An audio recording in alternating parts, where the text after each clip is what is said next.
attention here, and I have a question to ask. Nelly, when I came up on stage today, what impression do you have of me when you see me? One word adjective. Confident. Okay, thank you. Naveen is my teammate and he knows me for longer. So tell me your first impression about me. Enthusiastic. Thank you. Toastmaster of the day, Oath Masters, and yes. An impression is formed in the first 0.8 seconds of your interaction with anybody. Last year I was at a conference and the keynote speaker made us do an activity where we had to go up to 4 random people, and ask what they thought about me. And the things they said was spot on. An impression is not born with you.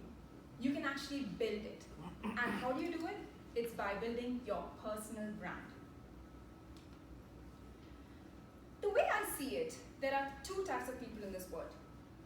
One type, which decides what brand they need to be in, and they work towards it. And the second, they work on tasks they have, and then they build a brand for somebody else. So the question here is, what kind of person do you want to be? To help you guys introspect on this, I'd like to elaborate on what a personal brand is. So let's break it down. What is a brand? Yahoo is the brand. What is in a brand? Well, all of us legacy Oath users know that they spend millions of dollars on Oath only to bring back the Yahoo brand. If we have a personal brand, that can get us so much more ROI to our goals and our ambitions as well. That's what a personal brand can do. My inspiration for having a personal brand comes from my dad.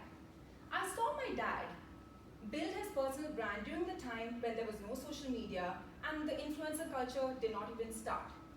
He built a small Yahoo group of 50 members, and over the past decade it grew to thousands of members, and he has established his charity in the US which helps thousands of students every year for education, builds hundreds of thousands of houses every year in Kerala, and so on.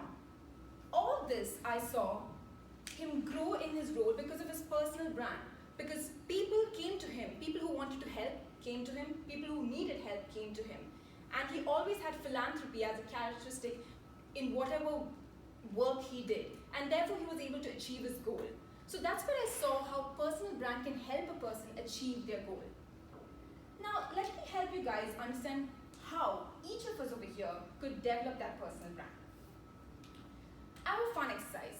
So the first thing you need to do is choose 5 emoticons that represent you. And then ask your top 5 people to choose 5 emoticons that they think represent you. And try to have parallelism between the two. If you think that, oh, my friends or my family or my boss have similar emoticons just the way I thought, then boom, you're actually at your goal and you just need to keep working on it to improve. If not, there's something to think.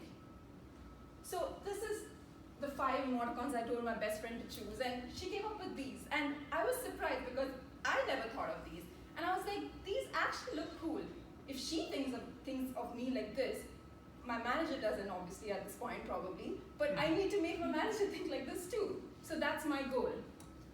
And one thing, a place where you can start about thinking about yourself is by exploring and identifying within yourself what those adjectives are to describe you.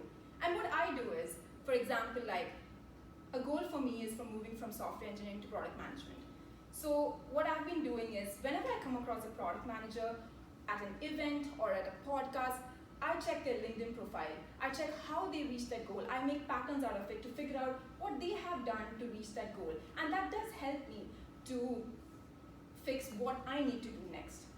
So think within yourself what your goal needs to be, explore and identify what you're today, what you want to be tomorrow, and let's close that gap. The second thing is build your personal board of directors. Like all of us have best friends, we might have partners, we might have mentors, mentees, managers. We need allies with us to help us grow in this journey of us, because there's going to be a lot of roadblocks, there's going to be a lot of confusion, you're going to be lost, but you need that help. And a personal board of directors will help you get there. Another example, like when I decided to become a PM, when they decided that I want to become a PM, the first thing I did was I set up a one-to-one meeting with the director in my team. I was super nervous about this meeting. And when I met him, he said, "Are you on the board of any NGO? Are you an author of a book? Have you started up a company, or do you have an MBA from the best school in the world?" I realized these are the credentials of the people who work for him, and I need to resonate these in my day-to-day as well, probably soon if I need to get there. So 6 months later when I met him, I told him things that I worked on. I'm the president of the Toastmasters Club. I won the division level contest. I completed my entrepreneurship course at Stanford, and I'm working with a professor on a business paper. So the conversation changed in those 6 months, and I would never have known this if I didn't ask him at the first place. So the golden rule here is you need to ask people around you. Only open mouths get fed. So now you might think that personal branding is something just for work. No, it is not just attached to work. You can extend it to your family, your relations, your friends. You might want your child to perceive you in a certain way. So you need to act, talk, and always seem to be perceiving those, showing those adjectives that you want your child to think of you as. So it can be done in every sphere of life, like how my dad did it. It was not for work, but it was for his philanthropy. So I hope all of you over here got a message. The overarching message here is that you need to know what you are today, what you want to be tomorrow, and fill that gap. That's when you will be able to show yourself as you, and people will perceive the way you want them to do. Over to you.